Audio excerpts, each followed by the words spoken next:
Des cryptos, bien sûr, avec la faillite il y a quelques jours, évidemment, on continue d'en parler autour de FTX. Et nous, on va en parler avec Alexandre Stachenko qui est avec nous par visio. Bonsoir Alexandre, bonsoir, merci d'être avec nous. Bonsoir. Directeur blockchain chez KPMG, co-auteur du livre Bitcoin et crypto-monnaie facile aux éditions First 2022. Comment est-ce que vous regardez, là, quelques jours après cette annonce, ce qui se passe autour de BTX et des possibles répercussions sur l'ensemble de l'écosystème? Comment est-ce que vous regardez tout ça ce soir, vous, Alexandre, fondamentalement? Je regarde d'abord avec une première pensée qui est plutôt une pensée de solidarité, parce qu'il y a quand même beaucoup de personnes qui ont probablement perdu leur argent, donc c'est toujours un drame dans ces situations-là, donc évidemment on pense à elles. D'un point de vue financier, purement ce qui est en train de se passer est assez important. On parle de sommes qui sont quand même comparables à certains des plus gros scandales financiers des dernières années. Donc on attend de voir se dérouler les événements sous nos yeux. C'est toujours important de garder une forme de distance et de prudence avec ce qui se passe, parce que on a l'impression que toutes les 3 heures il y a une nouvelle. Oui.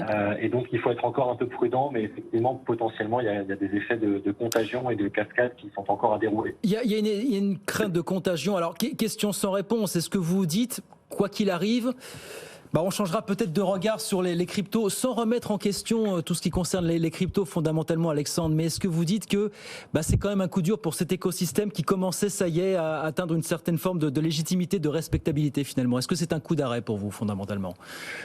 Oui, vous l'avez très bien dit, en fait, c'est un peu des deux, c'est-à-dire qu'il y aura très probablement cet effet de contagion et de cascade, parce qu'il manque a priori quand même entre 10 et 50 milliards de liquidités, donc c'est assez énorme.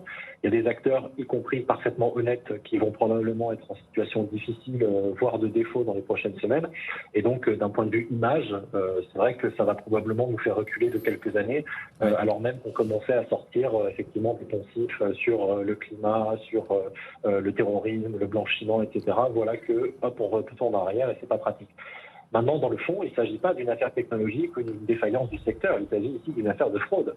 Comme il existe des fraudes dans beaucoup de milieux, et on n'a pas attendu les cryptos pour inventer les scandales financiers. Donc, du point de vue des fondamentaux, Bitcoin continue de tourner parfaitement, sans interruption de service, et sa promesse n'est pas remise en cause. Vous avez vu ce qu'a déclaré il y a quelques heures le patron de Binance qui dit vouloir lancer un fonds de recours pour limiter les dégâts causés par la faillite de sa rivale FTX en l'occurrence. Quand on en est à faire ce type d'annonce, est-ce qu'on se dit qu'on essaye un petit peu en catastrophe de limiter la casse, justement pour que les effets soient durables et que les mémoires soient durablement marquées finalement?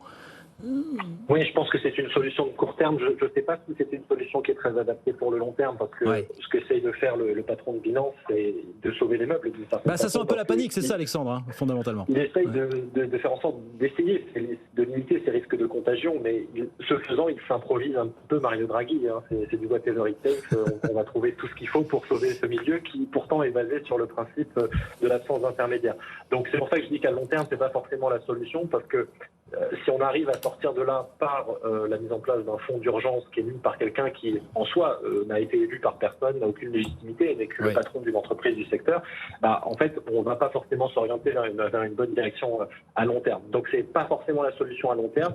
Il y a beaucoup de gens qui parlent beaucoup de réglementation aujourd'hui, et je pense qu'effectivement, la régulation, elle est nécessaire. Elle doit se nourrir de ces scandales pour comprendre ce qui s'est passé et s'adapter. Mais le risque, ce serait de vouloir surréagir en régulant à tout va de manière disproportionnée et inapplicable. Parce qu'en réalité, c'est en partie parce que le cadre réglementaire était perçu comme dur que certains acteurs ont délocalisé à l'étranger, mettant en risque un certain nombre d'utilisateurs. Donc on commence à avoir des témoignages de personnes, y compris de Français, qui sont partis sur la plateforme FTX parce que l'Europe avait interdit, par exemple, à Binance de proposer certains produits financiers. Donc attention à trouver le juste milieu pour ne pas pousser les citoyens européens dans les bras d'entreprises étrangères aux procédures douteuses. On avait également une volonté initiale chez le régulateur européen, par exemple, d'empêcher le plus possible le recours au portefeuille personnel chez les particuliers, ce qui a pour conséquence directe de renforcer le recours à des intermédiaires. Donc attention, c'est un peu un entre-deux, et il ne faudrait pas que cette actualité favorise une surréaction qui serait plus néfaste qu'autre chose. Il y a cette déclaration du DG de Binance par ailleurs qui a parlé à Bali ce matin au G20 qui dit nous avons besoin d'une nouvelle régulation. Voilà effectivement les annonces un petit peu